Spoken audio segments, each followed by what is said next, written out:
Capítulo 67. Eu ofereço as minhas sinceras congratulações para o meu irmão James, disse Joe brindando ao casamento do seu irmão, e para minha cunhada Margaret. Ele deu uma pausa, fingindo-se pesaroso, e depois acrescentou: minhas sentidas condolências. Os convidados reagiram com assovios e gritos de exclamação. A noiva e suas irmãs com risadas. Isso é muito engraçado, Joe, berrou Jimmy em meio à gritaria. Tomara que a fruta que você vende seja mais fresca do que as suas piadas. Podemos comer agora? Ah, Jimmy e Maggie, disse Joe erguendo o copo. Vida longa, saúde, riqueza e felicidade. Ah, Jimmy e Maggie, repetiram todos. Tocaram-se os copos em brindes, foram os pedidos para que o noivo beijasse a noiva e mais gritos e assovios encheram o ambiente quando ele a beijou. Joe olhou ao redor para se certificar de que os garçons já tinham começado a servir e alguém puxou sua manga. Era seu avô, que esperava sentado por perto. Tem alguma coisa errada nisso? O velho apontou para o próprio copo. É a pior cerveja que já provei na vida. É champanhe, vovô, da França. Cerveja francesa? Muito elegante, demais da conta, se você quer saber. O que há de errado com a Fearless, rapaz? Joe parou um garçom e pediu-lhe que pegasse uma cerveja na cozinha e pediu a um outro para servir mais uma rodada de champanhe, porque os copos dos convidados já estavam vazios e eles queriam mais. Para um terceiro, solicitou o pão. Depois, pela primeira vez naquele dia, sentou-se. Havia deixado a sua casa em Greenwich à disposição dos noivos para almoço que lhes dera de presente e queria que tudo estivesse perfeito.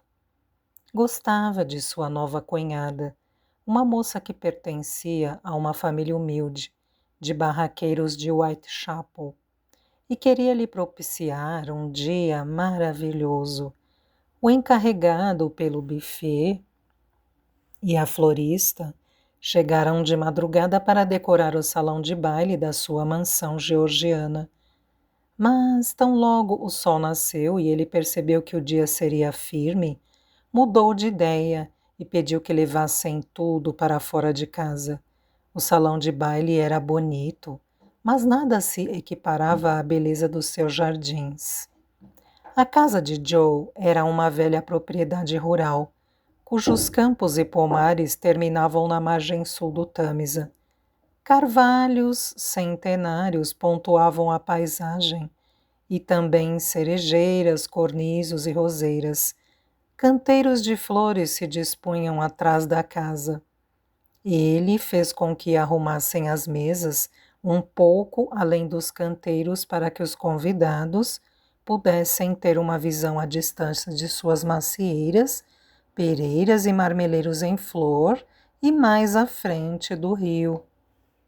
Ele olhava em volta sem prestar atenção no seu próprio prato, preocupado mais com o bem-estar dos seus convidados e teve que sorrir. Seu pai comia uma posta de salmão, enquanto conversava com um vizinho, um peixeiro, a respeito dos méritos da defumação escocesa comparada à dos noruegueses.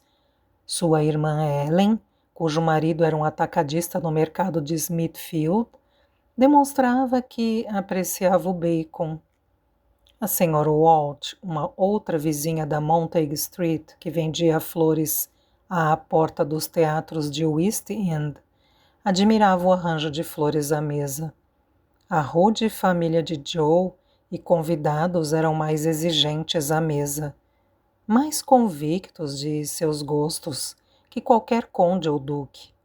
Todos barraqueiros, cada homem e cada mulher ali presente, sabia muito bem Quem cultivava as melhores batatas? Os fazendeiros de Jersey ou de Kent? E quais eram os tipos de alimentos que favoreciam o melhor presunto e o melhor toucinho? E quem produzia os melhores morangos, ou seja, os ingleses e os escoceses? Discutiam em voz alta sobre qual era o açougueiro que tinha o melhor toucinho e o que melhor preparava uma posta de bacalhau. Da mesma forma que os membros da nobreza discutiam sobre qual era o clube que servia o melhor filé Wellington. Tio Joe, tio Joe. Joe se virou. Os 3 filhos lourinhos e lindos de Ellen despencaram em cima. A mamãe disse que tem bolo, disse Emma, a mais nova. Um bolo com flores em cima. Tem sim, meu amor, querem ver? Os 3 disseram que sim. Está na copa. Vão dar uma espiada lá. Eles se prepararam para sair. Robbie... Sim, tio Joe, disse o mais velho virando-se. Me dá esse garfo aí, por favor. Robbie voltou e entregou o garfo que tinha enfiado no bolso de trás. E depois saiu correndo, rindo. São uns capetas os 3, disse o avô. Você não vai comer? Vou sim, vovô, mas primeiro tenho que tratar de uma coisa. Daqui a pouco volto. Joe saiu na direção de Jimmy e Meg. Está tudo correndo bem? Ele perguntou para ambos. Joe, querido, está tudo maravilhoso, disse Meg pegando-lhe a mão. Muito obrigada. Ela era ruiva e sardenta e estava com um vestido de organdi, de gola alta, com um tom branco perolado. Jimmy lhe dera 2 brincos de pérolas de presente de casamento. E a mãe dela tinha feito um arranjo de rosas brancas na fita de napa que ela usava amarrada ao pescoço. Joe sempre a achou bonita, mas agora estava simplesmente maravilhosa, com o rosto corado e a delicadeza radiante que seus olhos espelhavam cada vez que ela olhava para o marido. Fico feliz por você estar gostando. Pode me emprestar o seu marido? Prometo que fico com ele apenas por 1 minuto. Meg assentiu e Jimmy acompanhou Joe na direção da casa. O que houve? Perguntou Jimmy. Tenho um presente de casamento para você.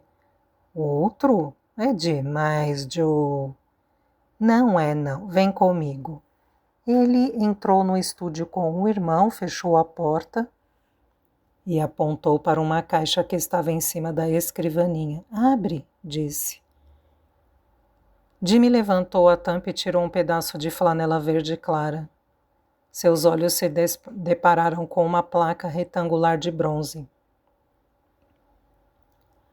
onde se lia Bristol's de Covent Garden, vendas por atacado, Joe's e Jazz. Bristol, proprietários. Olhou emocionado para o irmão. Ai, Jesus, Joe. Sócios. Joe o cumprimentou. Eu não esperava por isso. Por que você fez isso? O negócio é seu, foi você que começou. Eu nunca teria vencido sem você. O negócio também é seu. Acho que devemos formalizar as coisas. A papelada está em andamento. Deve ficar pronta na semana que vem. Com o seu novo salário e a sociedade no maior estabelecimento atacadista de alimentos, você não terá o menor problema para comprar aquela casa em Arlington que Meg tanto gosta. Eu não sei o que dizer. Muito obrigado. Emocionado, ele agarrou o irmão e o ergueu pelas costas. Depois pegou a placa e saiu correndo do estúdio para mostrá-la à sua esposa. Já fora da casa, Joe observava o casal com um sorriso tristonho. Jimmy exibia para Meg as letras do seu nome, inscritas na placa. Jimmy teve sorte. Casou-se com uma moça maravilhosa, uma moça que ele realmente amava. Logo formariam uma família, e agora com a sociedade, ele teria os meios para manter confortavelmente a mulher e os filhos. Joe tinha muito dinheiro, tornara-se milionário. Mesmo cedendo a meta do negócio atacadista para Jimmy, ainda mantinha as lojas Montagues e o lucrativo negócio de vendas de porta em porta. Mas, observando seu irmão, ele se sentia paupérrimo. Entre os dois era Jimmy que possuía a verdadeira riqueza. De pé, com as mãos na cintura, de repente ele sentiu que alguém se enganchava em seu braço. Você teve um bom gesto, querido, disse sua mãe. Não mais do que ele merecia, retrucou Joe. Já devia ter feito isso há muito tempo. Rose usava um vestido de seda castanho avermelhado, que ele lhe dera, e um chale de lã xadrez. Mais velha, já com os cabelos grisalhos, mesmo assim ele ainda a achava bonita. Anos antes ele insistiu para que a mãe e o pai se mudassem da casa úmida e apertada da Montague Street para uma casa nova e arejada em Finsbury. Residiram lá por uma semana e depois, com saudade de Whitechapel e dos amigos, retornaram para a velha casa e se recusaram a sair de lá. Reconhecendo a derrota, Joe comprou a casa deles, a casa para eles, e mandou reformá-la. Embora desse uma grande quantidade de dinheiro para eles, seu pai ainda trabalhava diariamente no mercado junto com a mãe, exceto às segundas-feiras. A maior ostentação de seus pais era ter uma barraca nova e frequentar com assiduidade as salas de música. Rose olhou para o rosto do filho e viu que ele observava Jimmy e Meg. Você está pensando nela, não é? Em quem? Rose o encarou séria. Já faz 10 anos, meu querido. Eu sei, mamãe. Portanto, pare antes de começar a falar. Eu não estava pensando em ninguém. Está bem, não está mais aqui quem falou. Só estou preocupada, disse Rose carinhosamente. Você já está com quase 30 anos, devia ter a esposa, uma família. Um homem assim bonito e bem-sucedido como você. Conheço umas 10 moças que fariam de tudo para ter alguém como você. Joe resmungou, mas isso não foi suficiente para calar a mãe. Eu só quero que você seja feliz, querido. Eu sou feliz, mamãe, perfeitamente feliz. Meu trabalho me faz muito feliz. Ora, besteira. Você só trabalha tanto assim para não parar e pensar no quanto é infeliz. Mamãe, eu acho que o vovô está precisando de ajuda com o salmão dele. Por que a senhora não? Ah, você está aí! Exclamou uma voz feminina, era Cat. Que diabos você está fazendo aqui de esgueira, Joe? Quando deveria estar conversando com os convidados, a Sally está aqui. Está caidinha por você. Ela acha você lindo. Joe riu. Sally Gordon, sua amiguinha de escola? Aquela que tem 10 anos? Ela precisa de uma babá, não de um marido. Ainda usa tranças. Sim, ela mesma. Se você parasse de suspirar por um fantasma, veria o quanto ela se tornou bonita e agradável. Joe se sentiu perdido. Aquilo doeu. Cat atingira a ferida, como de costume. Já basta, mocinha, advertiu Rose. Alguém tem que dizer que ele está desperdiçando a vida, mamãe. Ela disse desafiadoramente. E esse alguém pode muito bem ser eu. Ela olhou o irmão de queixo levantado enquanto falava. Fiona Finnegan está a 1 milhão de quilômetros de distância e casada com um granfino e não vai voltar e pronto, falei. Sally Gordon está bem aqui e é apaixonada por você. Ela nunca foi de ficar falando de rapazes, mas não para de falar em você, só Deus sabe por quê. Ela mudaria rapidamente de ideia se soubesse o pé no saco que você é. Eu já disse que basta, gritou Rose. Cat escapuliu da sala. De todos os meus filhos, ela é a única que nunca consegui controlar, disse Rose, de cara feia para sua filha caçula. Espero que você saiba o que está fazendo, contratando-a para comandar a nova loja. Eu sei. Eu não teria ninguém melhor. É uma garota inteligente, fará um bom trabalho, disse Rose. E tem um coração de ouro e é louca por você. Ela o adora, Joe. Quero o melhor para você, como todos nós. Ela apertou o braço dele. Você sabe que devia estar realmente conversando com seus convidados. E não custa nada cumprimentar a Sally só por educação. Joe cobriu a mão da mãe com a sua. Então, vamos procurar a Sally, mas sem bancar o cupido, mamãe. Não preciso de esposa, eu tenho você e a Cat para ficarem no meu pé e... Isso é tudo que um homem pode aguentar.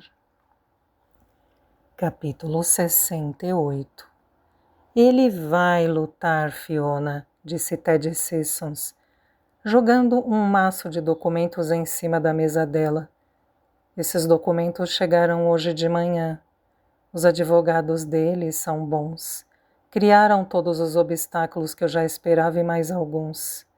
Tão logo Fiona começou a ler os papéis, Ted sentou-se.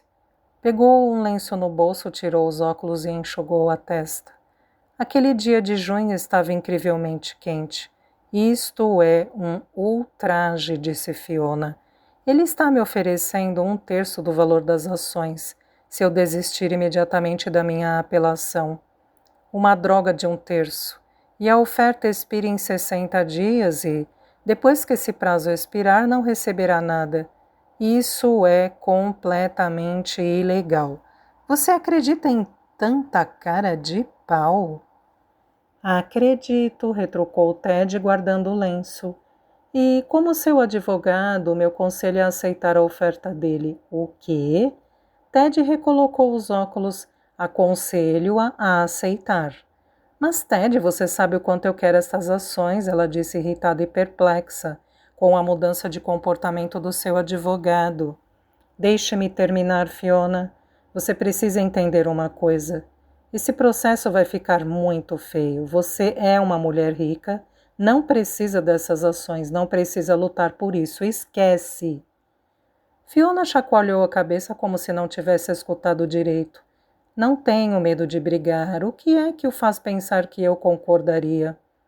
Esse processo vai envolver um custo tremendo. Eu já disse que pagaria o que fosse. Custará tempo e dinheiro. Ted a interrompeu bruscamente. Antes mesmo da chegada do processo às mãos do juiz, você terá desperdiçado 1 ou 2 anos do seu tempo e milhares de dólares no envio de seus documentos originais, como certidão de nascimento, de casamento, testamento, atestado de óbito de Nick. Isso para estabelecer sua identidade e confirmar a do Nick, e para verificar a autenticidade do casamento. Eles vão retardar o processo ao máximo. Talvez seja melhor alguém de sua firma ir até Londres com os documentos em mãos. Pode ser uma boa ideia ter alguém lá para fazer pressão, disse Fiona. Impossível. Ninguém na minha firma é licenciado para advogar na Inglaterra. Você deve ter gente afiliada por lá. O que você faz se um cliente morre e possui bens na Inglaterra?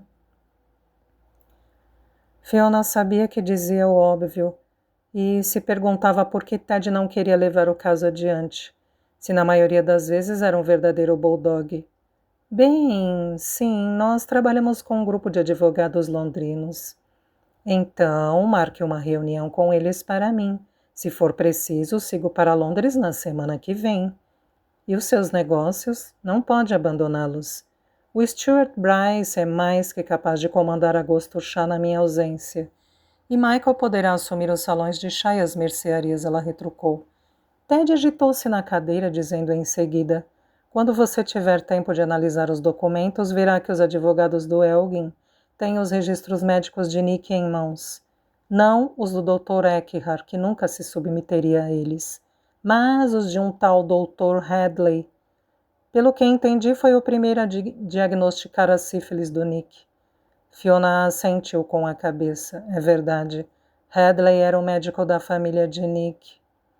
De acordo com as anotações de Hadley, Nick contraiu a doença de um outro homem. Como os advogados conseguiram estas anotações? Isso é informação confidencial. Se Hadley é amigo de Elgin, provavelmente entregou-as para o amigo.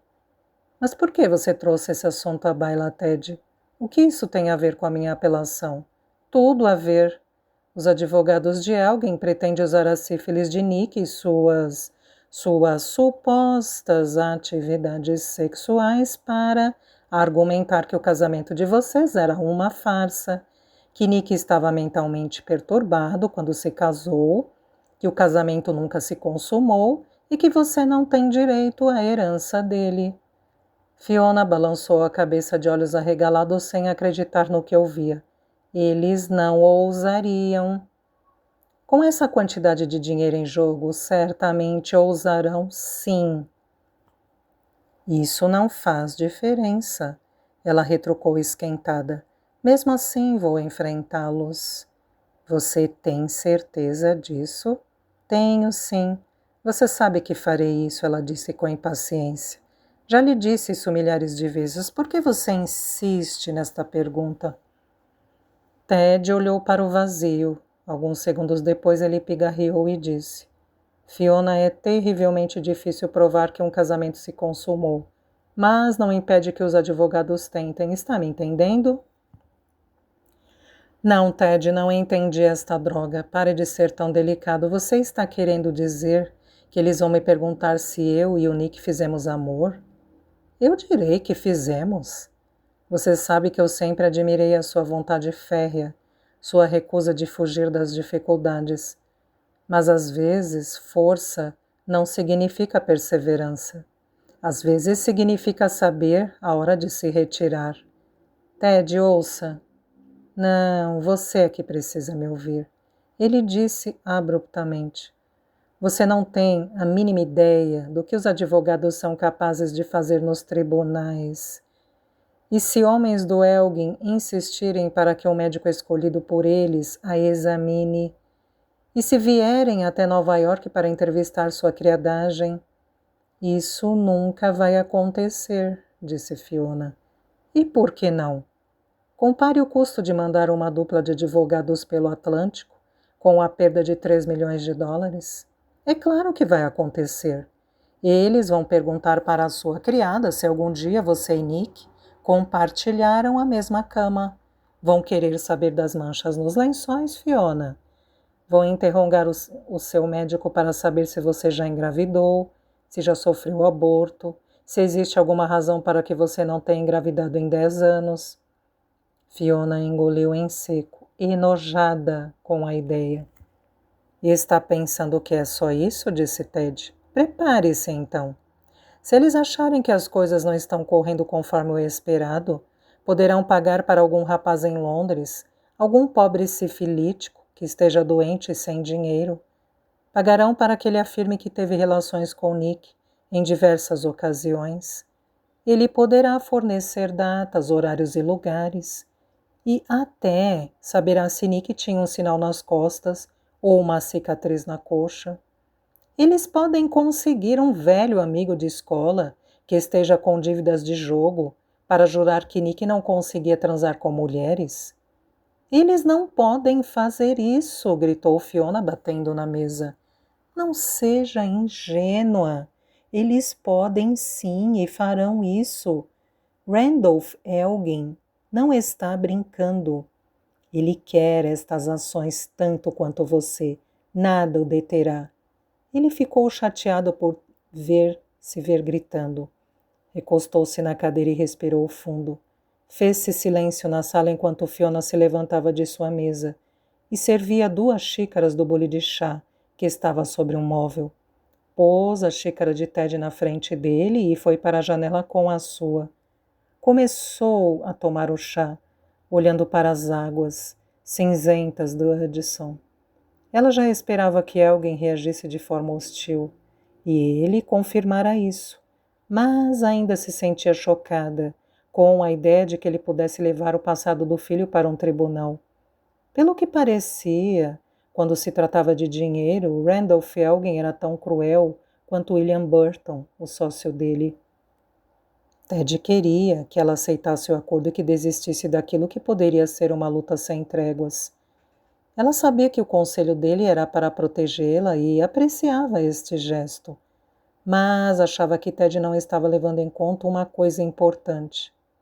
Ele leu a carta dos advogados de Elgin e só conseguiu vislumbrar a formação de uma batalha vil nos tribunais. Ela viu algo mais, algo que estava escrito nas entrelinhas: medo. Randolph Elgin estava amedrontado. Obviamente, ele esperava que ela se assustasse, com a ameaça de ter o seu casamento exposto, nos mais íntimos detalhes. Ele deve estar preocupado para apresentar estas medidas, ela raciocinou. Deve achar que posso vencê-lo. Os advogados devem ter dito para ele que a minha apelação é legítima e que ele perderia o fundo do Nick. Ele deve ter ficado apavorado com a ideia de dizer para o Burton que tinha perdido as ações. E se puder me intimidar a desistir da minha apelação, ele nunca terá que fazer isso. Sabendo que alguém a temia, Fiona se encorajou. Ela não recuaria. Ted, eu quero que você faça o seguinte, ela disse, sentando-se ao lado dele. Escreva para os advogados do Elgin e diga que 1/3 é uma afronta. Escreva e diga. Fiona, eu insisto para que você aceite a proposta dele. Se persistir nessa apelação, não poderei representá-la. Eu prometi para o Nick que cuidaria de você. Estaria quebrando a minha promessa se a encorajasse a persistir. Eu vou para Londres. Ted soltou um forte suspiro. Quando? Daqui a uma semana. Fiona. Ele insistiu fatigado. Eu imploro que você não faça isso. Eles vão acabar com você. Vão providenciar para que cada acusação sórdida saia nos jornais de Nova York. Você será arruinada. Haverá um escândalo e dessa vez não poderei impedi-lo. Você já pode até fechar as portas do Gosto Chá. Todos nós sabíamos quem era o Nick. E isso não fazia a menor diferença, porque ele era nosso amigo. Mas nem todo mundo tem a cabeça aberta. Muita gente acha que aquilo que o Nick fazia é pecado. E essa gente vai deixar de comprar o seu chá, se achar que você tem a ver com essa imoralidade. Fiona pegou a mão dele e apertou. Não me abandone agora, Ted. Eu preciso de você. Você sempre esteve do meu lado, sempre. Por favor, continue comigo. Ted olhou no fundo dos olhos dela, tentando, ela imaginou, enxergar a razão de tamanha obsessão. Não faça isso, Fiona, é loucura, ele disse baixinho. Você vai destruir tudo pelo que trabalhou tanto. Você está errado, Ted, ela replicou. Foi por isso que eu trabalhei.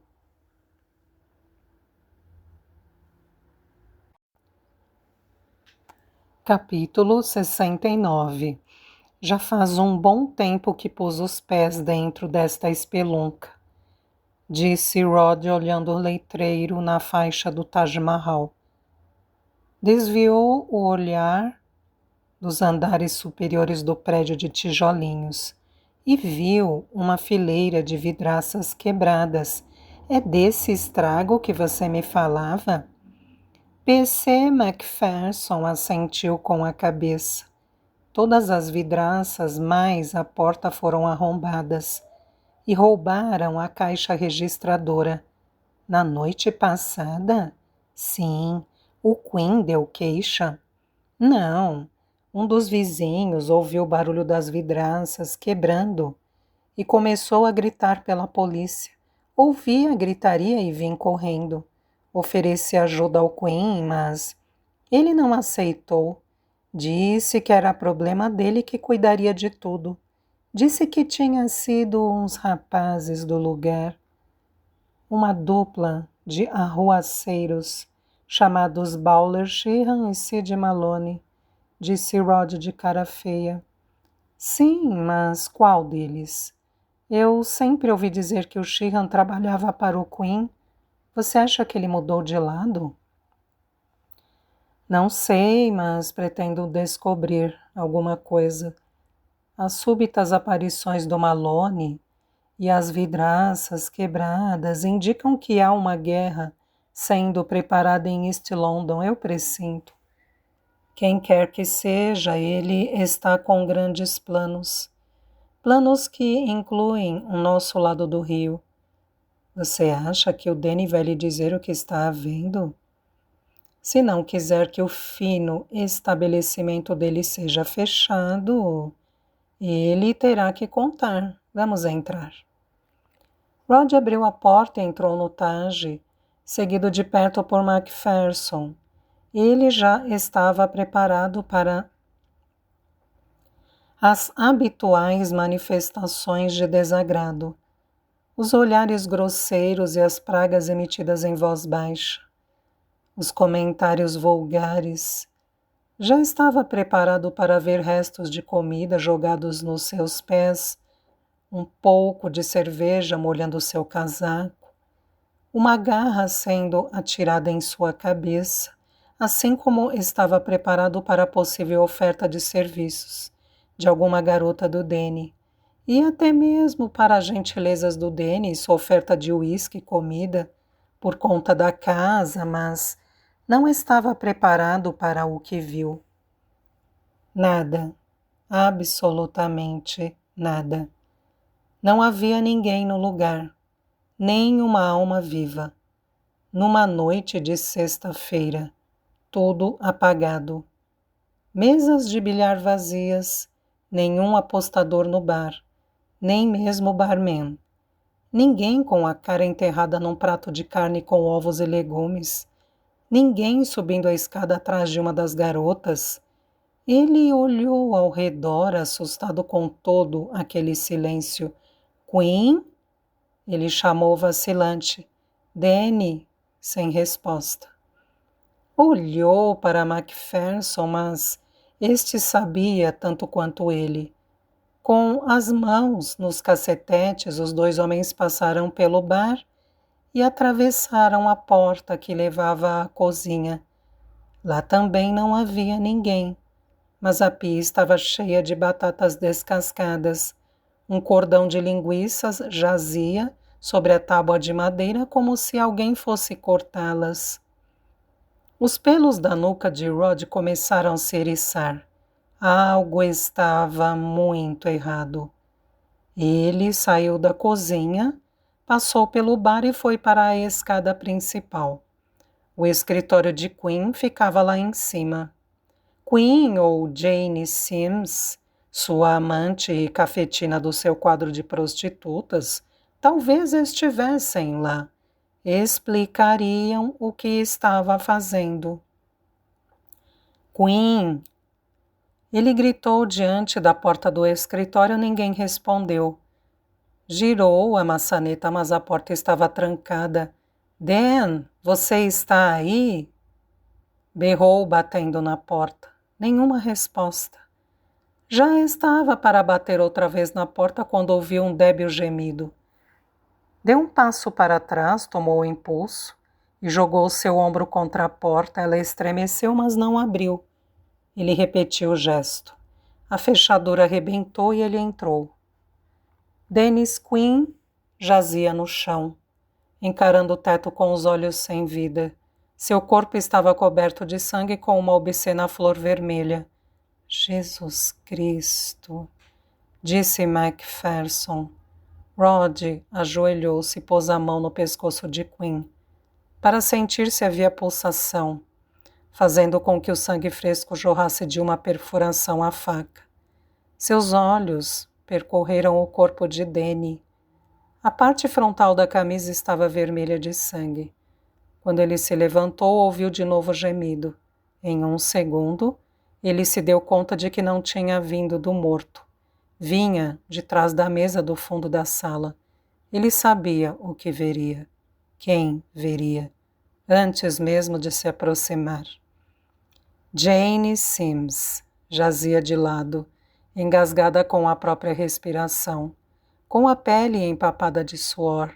Com uma das mãos, ela pressionava uma ferida profunda em seu peito, e com a outra chamava por ele. Olhava para Rod com olhos vítreos. Jane, quem fez isso? Diz para mim, dê um nome. Jane engoliu em seco, tentou falar, mas não conseguiu. Aguente firme, querida, disse Rod. Vou levá-la para o hospital. Tirou o casaco e o estendeu sobre ela, tentou erguê-la, mas ela gritou de dor e ele teve que recolocá-la no chão. Eu sei, Jane, eu sei que dói, mas aguente um pouco, você vai ficar boa. Jane negou com a cabeça e ergueu a mão. Ele a pegou. Ela levou a mão dele ao solo. Nós temos que ir, Jane, vou te segurar de novo. Jane fechou os olhos. Utilizando suas últimas forças, pegou a mão de Rod e puxou-a para baixo. Ele olhou para sua mão imobilizada no piso de madeira, viu o dedo indicador dela encharcado de sangue e, por fim, o que ela queria que ele visse. Ela tinha escrito a letra S no chão, com sangue, seu próprio sangue. Sheehan, ele disse. Ou Sid, replicou Macpherson. Qual deles, Ginny? Foi o Sheehan ou o Sid Malone? Perguntou Rod aflito. Ele sabia que ela não duraria muito tempo. Jane engoliu em seco outra vez. Seu peito se elevou e se contraiu rapidamente. Aguente firme, lhe disse, apertando a mão dela com vigor. Vou tirá-la daqui. Mas enquanto falava, ele sentia que a vida de Jane se esvaía, ela estava morta. Rod agitou a cabeça em sinal negativo, xingando. Soltou a mão dela. O sangue jorrava dos seus ferimentos, espalhando-se pelo chão e começando a cobrir o S. Qual é o seu palpite? Ele perguntou para Macpherson. Sheehan. Caso Quinn tenha virado as costas para ele. Malone, caso não tenha acontecido isso. Isso foi de grande ajuda, disse Rod. Tão grande quanto a ajuda que a nossa testemunha morta nos deu. E a evidência apagada pelo sangue e ainda o fato de que quando tudo isto aconteceu, devia haver umas 50 pessoas lá embaixo e nenhuma delas vai nos procurar para dizer o que viu. 2 pessoas foram assassinadas e não temos nenhum lado concreto. O senhor está certo quanto a isso, sargento, mas está errado quanto a algo que disse antes. O quê? A guerra por East London não está se preparando. Já começou.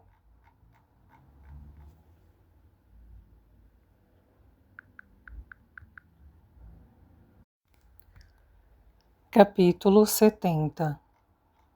Neville Pearson, um homem corpulento e falante, que aparentava uns 60 e poucos anos, contornou a escada. Passou por cima de um balde de tinta e esticou a mão para Fiona. Senhora Soames, não é? Ele a cumprimentou com tanto vigor que os dentes dela bateram. Muito prazer. O Ted escreveu contando tudo sobre a senhora. Ele vestia um antiquado terno marrom, que talvez tenha estado na moda 20 anos antes, e um colete amarelo esfarrapado e pontilhado, de manchas de chá e farelos de pão. Era completamente careca no alto da cabeça, mas havia tufos de cabelos brancos nas laterais, e seu corpo era de quem gostava de comer e beber. Não parecia nem um pouco com Ted ou com os outros advogados nova-iorquinos que Fiona conhecia. Geralmente elegantemente vestidos, de cabelos cortados, unhas feitas e com sapatos caríssimos. Com sua pasta rota, debaixo do braço e os óculos escorregando pelo nariz, Pearson lembrava mais um intelectual beberrão, e não um dos advogados cíveis mais conhecidos em Londres, um membro do corpo jurídico da rainha. prazer é meu, Dr. Pearson, disse Fiona. Sim. Bem, ele olhou em volta. Podemos ir para um canto mais sossegado? Eu gostaria de poder recebê-la na minha sala, mas os operários estão colocando tudo abaixo. Sinto muito por tudo isso. Estamos em plena reforma. Ideia de um advogado jovem em início de carreira. Ele diz que o lugar está velho, defasado no tempo. Quer dar um ar de modernidade ao local. Tudo isso é um desperdício de dinheiro e uma baita inconveniência. Edwards. Sim, Dr. Pearson, respondeu um rapaz surgindo por trás da mesa. Preciso de uma sala. Acho que a do Dr. Lazenby está livre, doutor. Ótimo. Siga-me, senhora Soames, e cuidado com a saia. Ele a conduziu através de um longo corredor, contando tudo sobre a venerável Gray's Inn, uma das 4 Inn of Court existentes, ou escolas de corte de justiça, que partes de lá tinham sido construídas no século XIV e ampliadas sob o reinado dos Tudor, e como sobrevivera a todos esses anos por graça apenas de Deus, sem a assistência desses estúpidos renovadores. Fiona sorria enquanto o seguia, deleitada com o som da voz dele. Já tinha esquecido da musicalidade do inglês londrino. Os nova-iorquinos passavam por cima das palavras, falavam depressa. Como depressa faziam tudo mais. Os londrinos usufruíam a língua, cada palavra. Desde o porteiro do hotel, com seus lábios encrespados, ao formar as consoantes, até o condutor do carro de aluguel que o levou até ali. Um homem de Lambeth que degustava as letras com prazer, como se tivesse um bife suculento na boca. O trajeto até a firma de Pearson era a primeira saída de Fiona, desde que chegara no dia anterior no Savoy Hotel. Nas últimas 24 horas, ela vira uma cidade rica e refinada, uma Londres que nunca conhecera. Sua suíte era suntuosa e ela era servida como uma princesa. As ruas percorridas pela carruagem até as escolas de corte de justiça eram arejadas e graciosas, com casas e lojas elegantes. Ela, porém, sabia que Londres não se limitava a isso. East London era uma outra cidade, uma cidade de pobreza, luta, fome, miséria. Era a verdadeira face de Jano desta Londres e esperava por ela. Logo ela se aventuraria por lá, mas não iria até o centro, Whitechapel, um lugar que não podia enfrentar, e sim até Bow, para se encontrar com Rod, para um encontro que ela desejava tanto quanto temia. Estava feliz com a ideia de que iria revê-lo, mas sabia que teria que contar para ele o que havia acontecido com seu pai, e isso o deixaria de coração partido. Chegamos, exclamou Pearson de repente, detendo-se poucos passos à frente dela. Ele abriu a porta e disse: Ai, meu Deus, desculpe, Lazenby.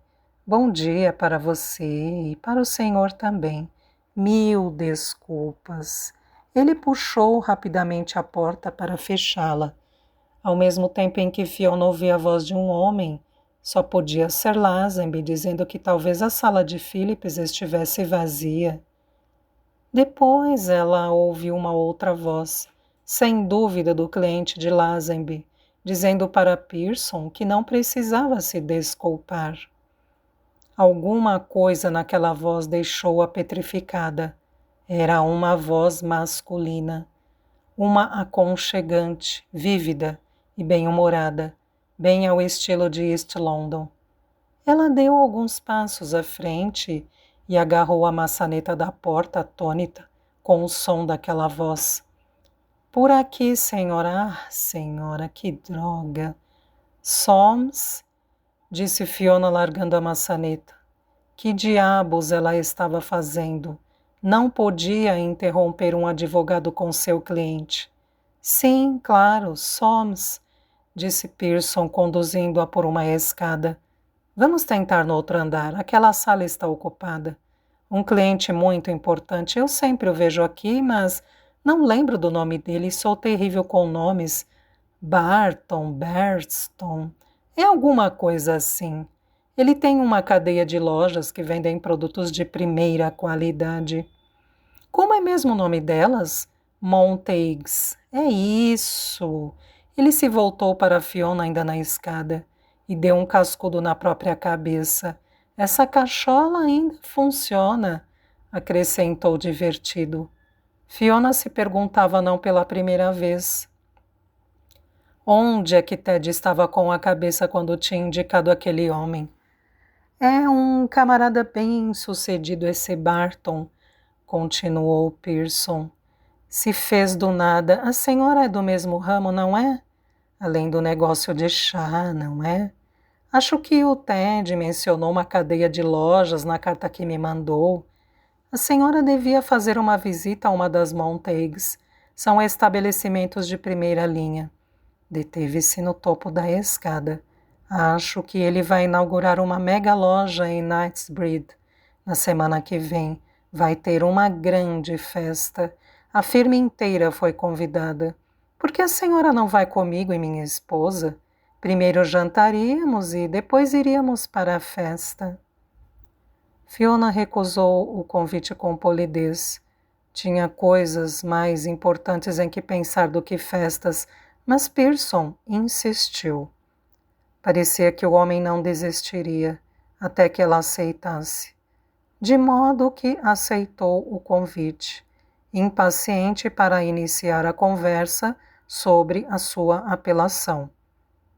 Feliz por ela ter aceitado, ele a conduziu para dentro de uma sala desocupada e, ao passar por um funcionário, gritou para que levasse chá para eles. Por fim, iniciou a consulta propriamente dita. Ele leu e releu os documentos que Ted tinha enviado e depois fez uma série de perguntas para ela. À medida que prosseguia com a consulta, o seu ar amalucado desaparecia e Fiona se dava conta de que Ted a tinha colocado nas mãos de um advogado astuto e experiente. Sua apelação é de fato legítima, senhora Soames. Ele concluiu ainda examinando os documentos e certamente vencerá na corte.